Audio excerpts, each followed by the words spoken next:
Setiap pertemuan acara Desak Anies itu banyak sekali yang punya aspirasi. Ada yang sifatnya pertanyaan, ada yang sifatnya rekomendasi. Tapi satu hal yang saya temukan, saya menemukan anak-anak muda yang datang karena mencintai Indonesia dan menginginkan Indonesia yang lebih baik.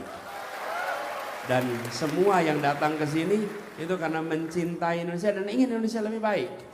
Kami pun begitu. Kami mendapatkan amanat mengikuti sebuah proses kontestasi politik. Dan ketika kami mendapatkan amanat, kami ingin melakukan perubahan. Dan perubahan itu tidak dimulai nanti ketika bertugas. Dimulai ketika kampanye, menjadi kampanye yang mengajak kita semua untuk memikirkan tentang Republik. Bukan sekedar kampanye yang memancangkan wajah saja. Karena ini sesungguhnya bukan pemilihan foto untuk dipasang di ruang kelas. Ini adalah pemilihan pengambil keputusan. Yang nanti terpilih, dia akan mengambil keputusan atas nama rakyat dan atas nama negara. Karena itu bagi kita yang sekarang itu berstatus rakyat, kita harus mengetahui bagaimana cara dia berpikir, bagaimana cara dia mengambil keputusan, bagaimana dia bereaksi atas masalah, bagaimana rekam jejaknya, rekam karyanya. Karena itulah kami memilih untuk menyelenggarakan kegiatan seperti Desak Anies, karena kami tahu seperti inilah kita bisa sama-sama belajar, sama-sama mereview, dan sama-sama tahu bagaimana kita harus membawa Indonesia ke depan.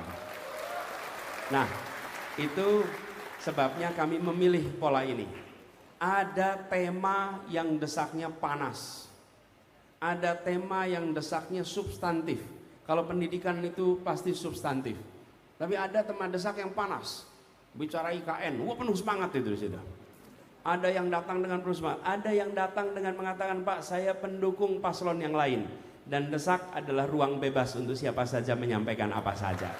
Loh, tidak ada perbedaan. Nah, sekarang teman-teman sekalian, saya merasa bersyukur karena ini sebenarnya desak yang kedua di Jogja. Yang pertama dulu waktunya terlalu mepet sehingga kita tidak bisa berdiskusi yang cukup panjang. Tapi saya ingin sampaikan kepada semua teman-teman, 14 Februari besok rakyat Indonesia akan memilih kepada siapa kewenangan itu akan diberikan. Kewenangan itu diberikan, kekuasaannya ada pada tangan rakyat, tapi kewenangan itu diberikan. Nah, dalam memberikan kewenangan, saya hari ini tidak meminta teman-teman semua untuk memilih kami, tidak. Kami meminta teman-teman untuk menjadi pemilih yang rasional. Jadilah pemilih yang rasional.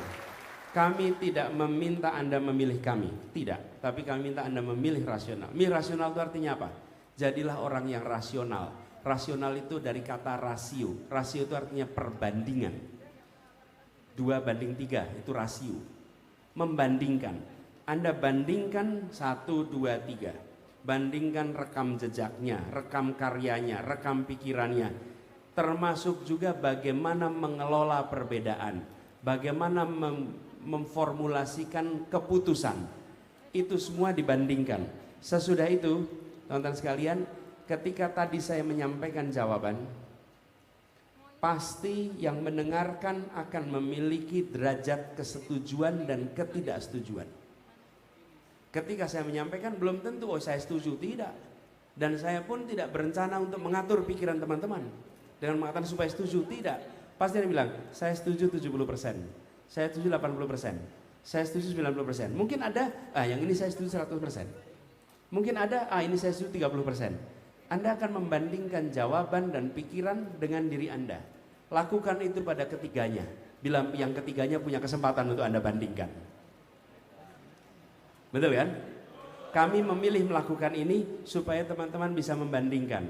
Sesudah itu Anda lakukan perbandingan. Setelah Anda lakukan perbandingan, pilihlah yang menurut Anda paling sesuai dengan apa yang Anda pikirkan untuk Indonesia ke depan. Karena pada dia kita titipkan.